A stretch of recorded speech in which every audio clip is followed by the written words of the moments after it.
So it's the end of August, and it's kind of the best time really to give you a bit of an insight into our summer harvests. This is just a typical weekly harvest, and if you want details of kind of what we're harvesting all year round, then I do recommend you take a look at the reference information section of my ebook, and that goes into all the nitty-gritty details of not just what we sowed and what we planted each month, but also what we harvested each month. There's harvest videos for each month as well as tours of the allotment and the garden and things like that, so you can get a really good kind of insight into, you know, where the food comes from. And, you know, there's also information in the ebook about how we process it, who we share it with, and all of that sort of thing. So with that, let's just take a look at the harvest. So I thought I'd do a quick harvest video for August and go into a bit of detail on this sample weekly harvest, just to sort of give you an idea of how things will change as we go into September. And yeah, it's looking quite nice. So we're going to start in this corner here, and we'll start with the chard. So we've got lots of chard. Chard will keep going, goes through winter fine and into spring, but we don't get a very big harvest off it actually in winter itself, because it doesn't grow very much from sort of mid-December until sort of late February, early March sort of time. By contrast, the celery actually does pretty well. This is red stem celery.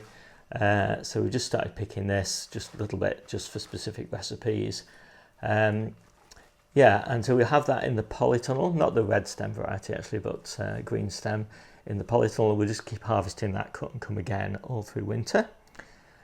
These are the summer beets. We've got loads of storage beets. We tend to harvest the storage beets in October, and so they've got quite a lot of growing still to go, but we've still got, you know, a few months worth of summer beets. This is the second harvest rather, of the main crop potatoes. This is the variety Estima. It's really good for baking. This is the smallest tub that we've got, and that's the harvest from one tub. So it's not a huge harvest, to be fair, but it's good enough. That's kind of our weekly supply of potatoes, and we'll have a few extra to give away to the family. We've got enough potatoes to harvest that quantity every week until the end of April. So then we've got a few little bit odds and sods of carrots, not worth talking about. And then we've got some leeks. I don't know whether we'll have enough leeks now to get us through until when we start harvesting the elephant garlic for leeks. Elephant garlic is in the leek family, and so it makes great leeks. So if you just harvest the stems in sort of April time, then yeah, it's a really nice leek alternative. We've got courgettes here, more courgettes, and the first test harvest of the sweet corn. It's looking pretty good. We'll have sweet corn now all the way through September and into October. And the courgettes are slowing down a little bit for me now, because I do a lot of early courgettes. The early ones are pretty much finished. The main crop, you know, well, they just sort of run out of steam for me because I do them in containers. But still, the trumbuccinos are now kicking in, and you know, they're so big that you don't need very many of them a week, and they're a great alternative to courgettes, as are these little one balls. Really nice little courgette. These are the French and the runner beans. There's a mix of the two there. That is more than enough for us for the week, and obviously we'll keep on harvesting those through until October time. We don't generally freeze any beans because we've done it in the past for quite a few years. We just never eat them because we're just eating fresh every week of the year. So, you know, we always prefer the fresh food to the frozen food, and the frozen food just languishes in the freezer basically. So these are Colette tops. I've just taken the whole top off, and the reason that I've done that is because these plants have got club root, so they're not going to survive through winter, I don't think. So I'm just trying to accelerate the growth of the actual colettes on the stems. So I've taken the tops off, so hopefully sometime in September we'll be eating the colettes off these plants, and then I'll take them out in October and I'll plant field beans in their place. So now we've got, these are the last or the penultimate harvest of the summer carrots. We've got basically this amount of carrots every week now until April, the end of April.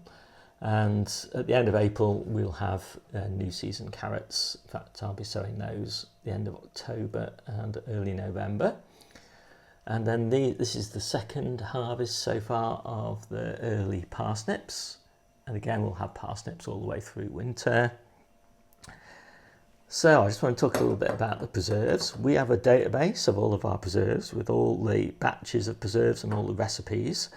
And so if you're interested in all the different preserves we make and how many we make, you can look at the batches, and I'll put links to the batches, or you can look at the recipes and you can take a look at those again at your leisure. And so that's a little database. It's available on the web. You can see it, and I'll put it up at the side so you can see what it looks like.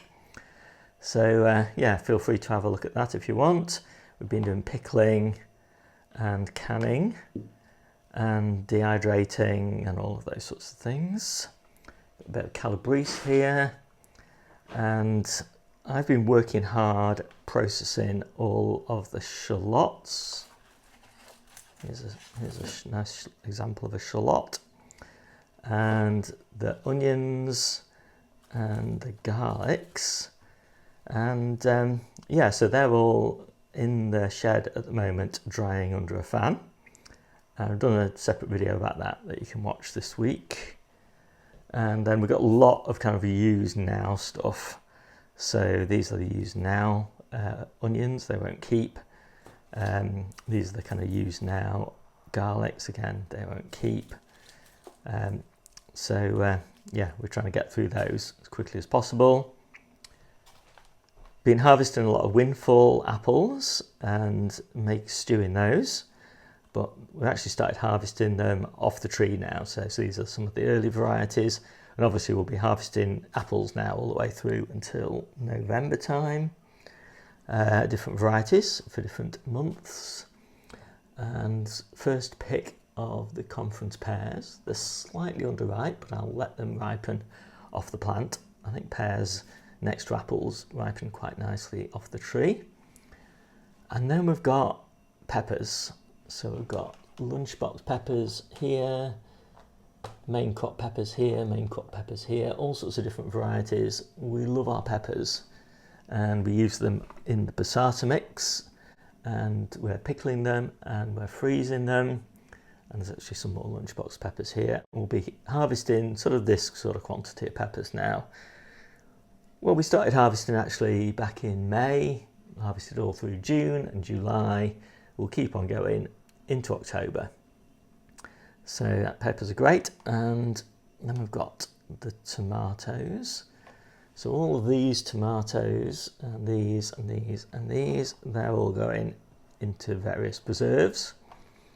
These are the ones that are going into the salad mixes, along with some of these cucumbers, and some of the cucumbers will be pickled. We've pickled hundreds and hundreds of cucumbers so far.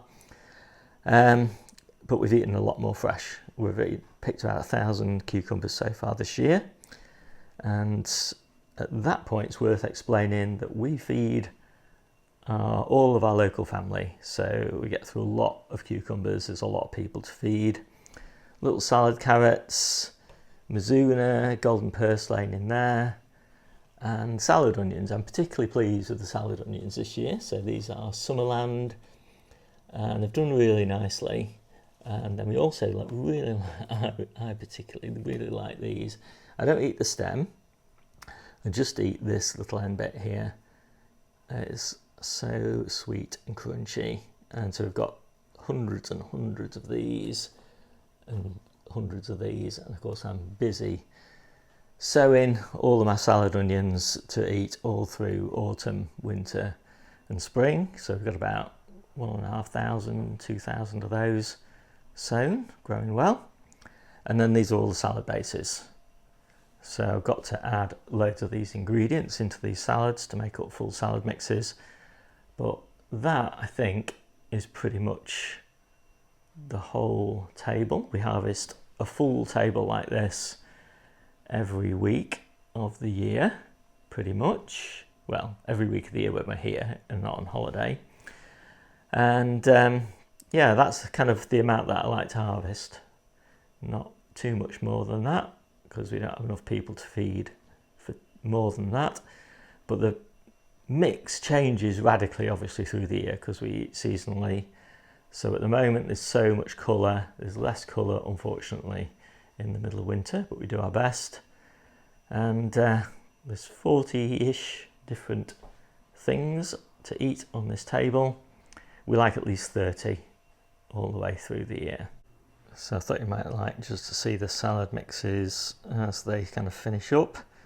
I still add grapes and fruit and things like that to them, but I do that on the day of eating. These keep really well for a week in the fridge in sealed top boxes, and everything has been washed and spun, so all the leaves are kind of damp but not wet. And I think that's one of the keys to keeping them really nice. And yeah, you'll notice there's no radishes in our salad mixes. We don't have radishes until September. We don't do radishes in summer. They're too spicy for me, and they kind of just go woody too quickly. So anyway, hope you like this quick harvest video. My name's Steve. This is the Seaside Kitchen Garden and Allotment channel, and I'll see you soon.